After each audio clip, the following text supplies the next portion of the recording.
Welcome back. As we've been suffering through this record-breaking heat this summer, protecting ourselves and our families from the sun is so important. And there are a lot of misconceptions out there about sun safety. So joining us now with more is dermatologist with Kaiser Permanente, Georgia, Dr. Dolly Taiwo. Hi, Dr. Dolly. Hello. Good to see you. Good to see you as well. I'm so happy to be here. Happy to have you because I think this is going to help a lot of people. Let's start out with one of the biggest myths about sun care and sun in general is I don't burn, so I don't need sunscreen. Is that a real thing, and why is that dangerous? If it's Yeah, it's definitely dangerous. Yeah. So I like people to just think about the sun rays. UV radiation is a carcinogen. So when you think about, smoking, cigarette exposure, it damages your lungs. In the same way, sun exposure is going to damage your skin and lead to skin cancers. So it doesn't need to be a true severe burn. If you're getting radiation exposure over and over again, it's going to build up. And it needs to be addressed specifically because in patients who have deeper skin tone, there are later diagnoses and more severe skin cancers that we see. Okay, let's just ask that question now then, because skin cancer does affect people of all skin tones. Like you just said, it affects all of us. And I love that analogy. I've never heard it put that way. But how are there differences in how it appears and how it's diagnosed? Definitely. So diagnosis is going to be similar for everybody. So if you're not sure, you go to a board certified dermatologist. Okay. They're going to do a biopsy. They're going to take a sample, or sometimes they can see something just by eye and say, don't worry about it. It's nothing.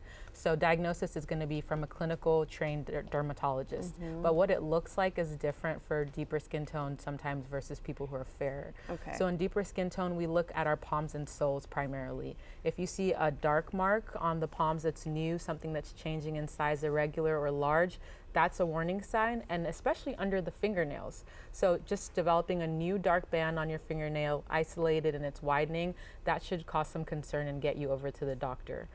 For fair skin, I think about things related to bleeding and the ugly duckling. So if you have a spot that's a wound that it's been months and months and it's never healed, that's one to get checked out. Or something that looks like a pimple, but you're 60, you don't deal with acne and it's been persistent for months and months and months, that's another thing to get checked out. Okay, good information for warning signs. And also I would say if you're someone who gets their nails done a lot and you always have that I take mine off just every once in a while just to look to make sure there are no dark spots underneath my nails. So I'm glad that you mentioned that.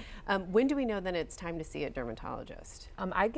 I say 2 months. So you can you're like, oh, it's a wound, I got a bit, maybe, I'm not sure. If it's been a month, you can give yourself a little bit of grace. Maybe it's slow wound healing. Okay. But if it's been 2 months of a spot that's changing and it's continuing to change, you definitely should come in. Okay. As a parent, I oftentimes wonder what is safe, what is practical for young children or children in general. So what are your recommendations for protecting infants and kids in the sun? Yeah, I love that you asked the question infants and kids because it's different for both groups. So the American Academy of Dermatology, American Academy of Pediatrics, they do not recommend sunscreen for 6 months and younger. Okay. So their skin is very delicate, so we have to really emphasize sun avoidance. So you want them in the shade, you want them out of the sun as much as possible for the infants, but if they are going to be out, you want sun hats or rash guards, UV protective clothing, and that's kind of our babies. When you get to 6 months and older, you do all the same things, but then you add on broad spectrum SPF 30 or greater. Okay. Besides sunscreen, doctor, what are some simple habits families can adapt to help keep us protected and safe?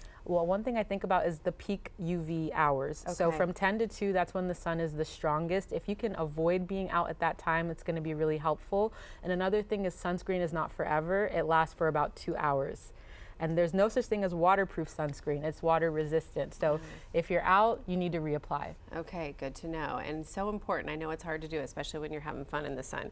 Doctor, if you could leave our viewers with one sun safety tip to remember, what would it be? I would just say, just remember that UV radiation is a carcinogen. So try and engage with it as such. Avoid it where you can. Protect yourself. And if you see an ugly duckling, something that's growing rapidly, bleeding, or irregular, you need to get checked out. Okay, I love that. Some really important information. And if you have a spot that's concerning, it's better to be safe than sorry. Always. Yeah, get it checked out. Thank you, Dr. Dolly, for your time. We Of so course. appreciate it. It was No lovely problem. talking to you. And I'm going to get that skin check because I am due for mine. So thank you very much. All right, and thank you to Kaiser Permanente, Georgia, for sponsoring that segment.